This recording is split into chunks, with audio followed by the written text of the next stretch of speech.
In occasione del cinquantennale del terremoto del Friuli, l'Osservatorio di Rilancia Friuli usa l'immagine dell'Orcolat declinandolo proprio dal punto di vista socio-economico e quanto emerge dal quinto rapporto presentato in Regione a Udine, tanti nodi da fronteggiare.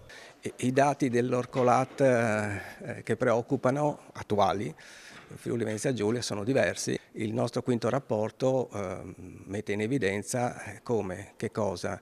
Mette in evidenza che il 2025 si è chiuso con una crescita occupazionale zero, anche perché, dicono le imprese, non troviamo lavoratori, ma siamo 12esimi per crescita occupazionale tra le 20 regioni d'Italia, quindi insomma un dato scarso. Lo studio, illustrato dagli esperti Petrossi e Mattioni, ha fatto luce in particolare sulle problematiche relative alla fuga dei giovani, la gestione dell'immigrazione e il corretto uso delle enormi risorse a disposizione.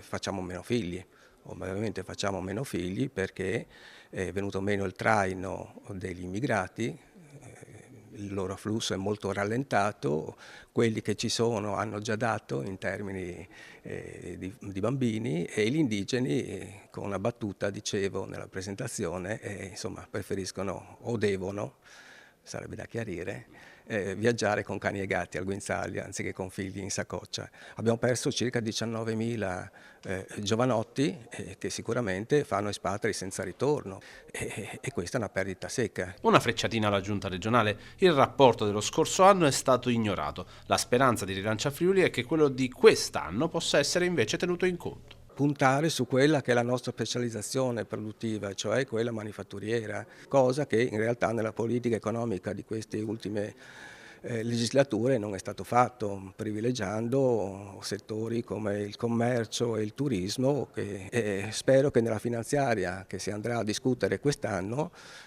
si accolgano alcuni dei nostri suggerimenti e non sia una finanziaria tutta elettorale.